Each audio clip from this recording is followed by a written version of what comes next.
So, can you recover outside of the 12 steps? I'm not going to make any definitive claim here. In my experience, generally speaking, that's not what I've seen. The most profound, sustained recoveries from emotional addiction that I've seen that resulted in lasting character change were from people working the 12 steps.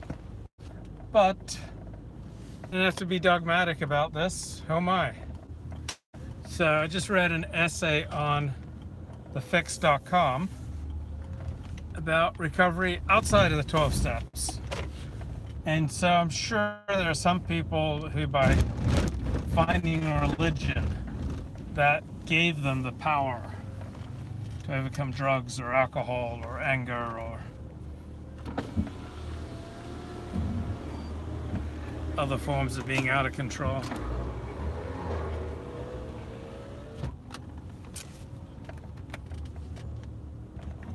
but that's generally not what I've seen. I generally don't see religion creating profound character change in people.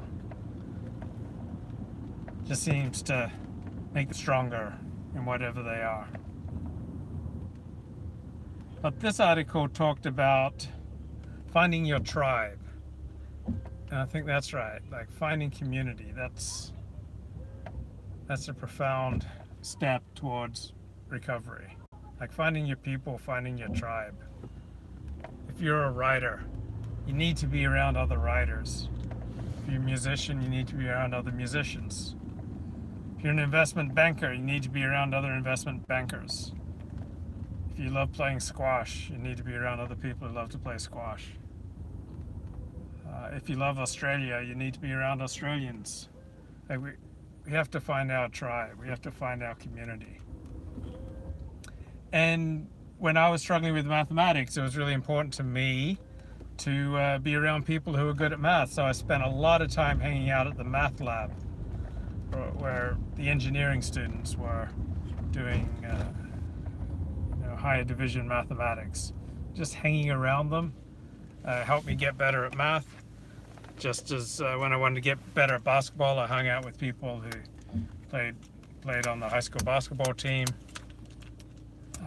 But finding your tribe, that's essential for recovery, because if you show me a married man and most of the guys he hangs out with have cheated on their wives, then I would expect that married man is very likely to cheat on his wife.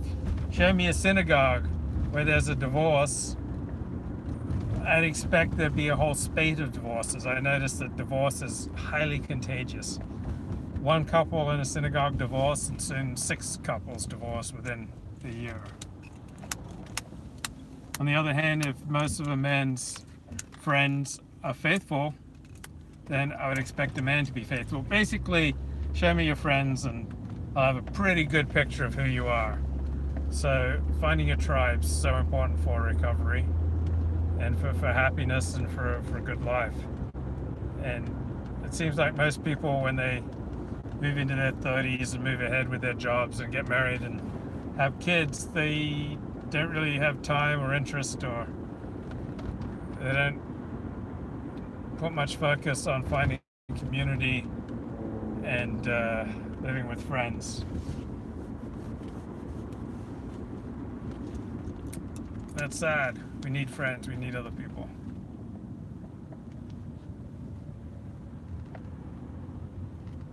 So what was the other suggestions? There were 5 suggestions in this article on the fix, finding recovery outside of the 12 step.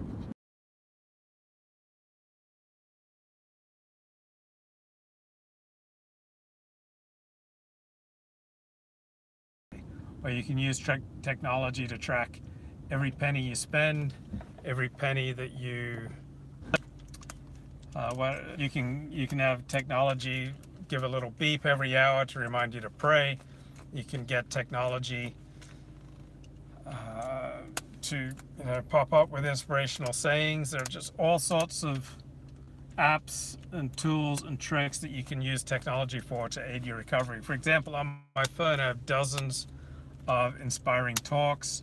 I have Daniel Siegel's Wheel of Awareness meditation exercise. I have my favorite songs to give me energy, make me happy, to pep me up.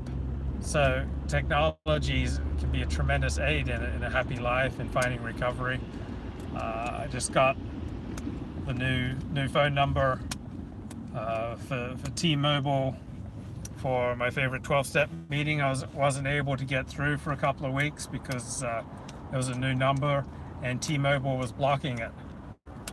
And so I found a workaround number, and now I'm back on my favorite 12-step phone meeting every morning. Big aid to my life.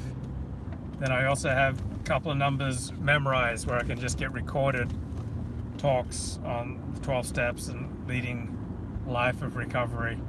Just got those numbers memorized, and there are hundreds of recorded talks that I can tap into. So technology can assist with recovery.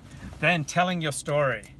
So I found writing classes to be helpful in getting clarity. I remember this one writing class I had 2009, and I was writing in an obsessed way about my girlfriend, who I had on again, off again passionate relationship with, and every couple of months she'd break up with me and I'd be heartbroken.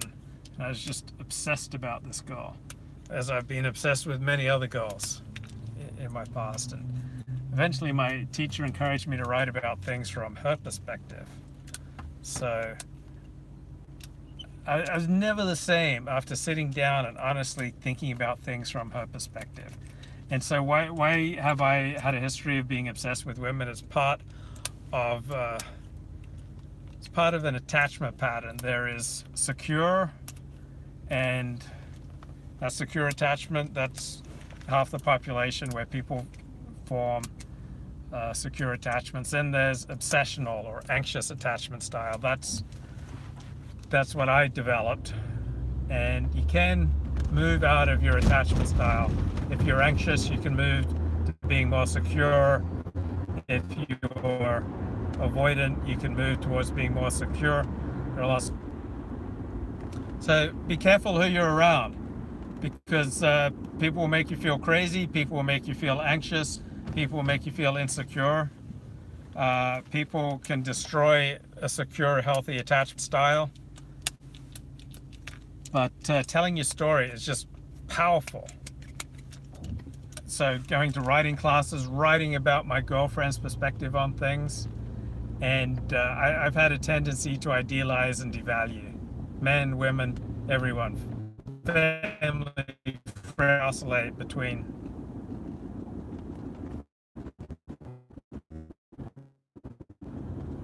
idealizing.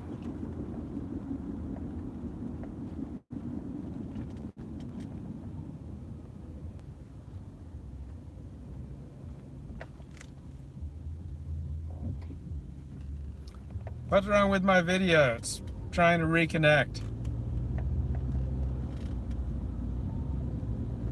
So, writing about things from my father's perspective. Writing about things from my mother's perspective. Writing about things from my siblings' perspective. Writing about things from a boss's perspective. Can you guys hear me? I realize the video is spazzing out. So I might just give up on this video if it doesn't correct. Is the audio coming through at least?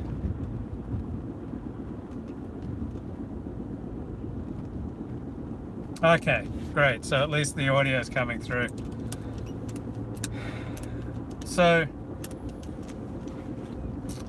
telling my story, like being heard, was just a profoundly important step in my recovery. I remember I took a class on how to do a one-man play, and because of my under-earning, underachieving, hiding and biting personality tendencies, I didn't get full value out of it because of my own flaws of character, but I got substantial value out of it.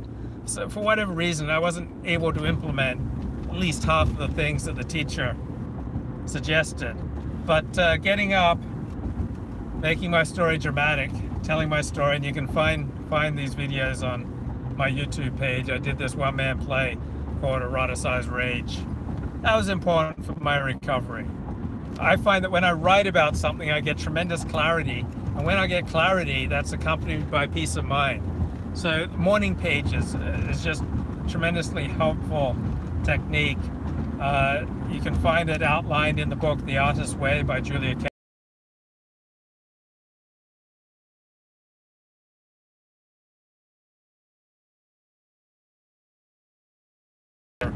3, 4, 5 pages every day, ideally first thing in the morning. Just empty.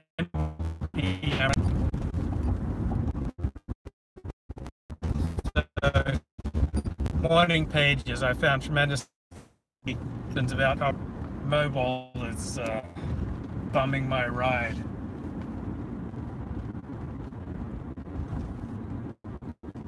So, trying to remember what were the other 5 to assist one's recovery outside of the 12-step: technology, telling your story, finding your tribe, finding healthy outlets. So it talked about 2 in particular: writing and working out.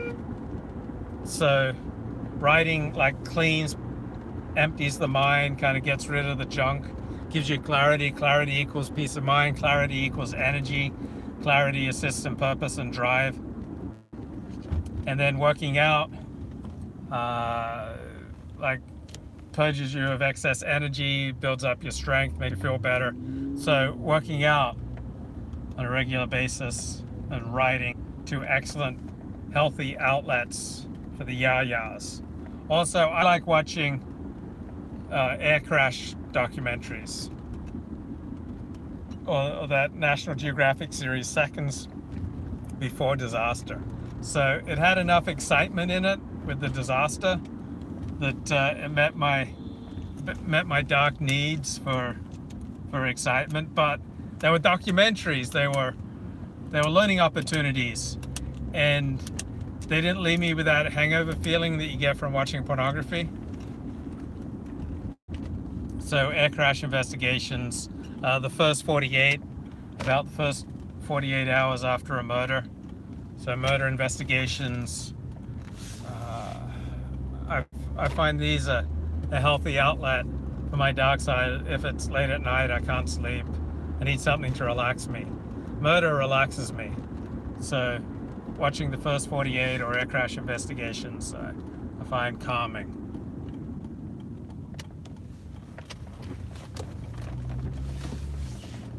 And then, so that's 4 examples from 5 things you can do for your recovery.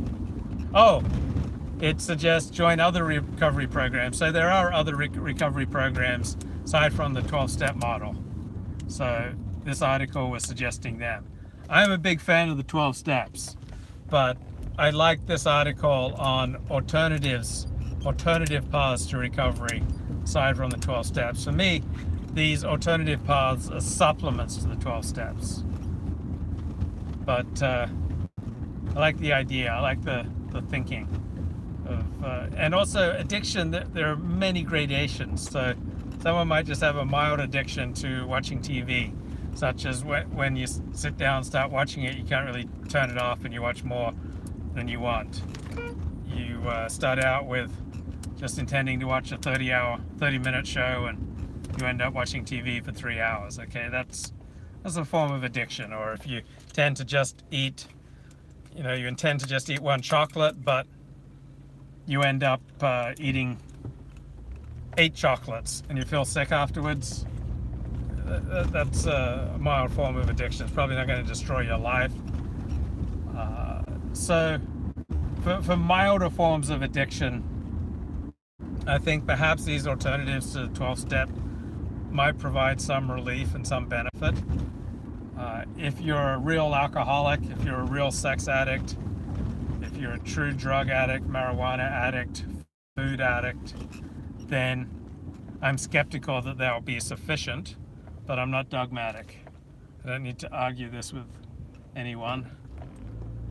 Because as part of the 12 steps, we don't argue. We let go of our need for conflict. We let go of fighting anyone or anything. and enjoy a life of peace and tranquility. So I tackle a lot of controversial topics on my streams, but I don't need to fight anyone. I don't need to fight anything. I enjoy the feeling of peace. It's almost the Sabbath in a few hours, and then at Shavuot starts Saturday night. Lasts for 48 hours, so I won't be back until Monday night at the earliest. I love the Jewish festival of Shavuot. That's a dairy festival, so you eat a lot of dairy, eat ice cream and lasagna, and there's a lot of Torah study. One of my favorite Jewish festivals. Stay up all night, the first night, studying Torah.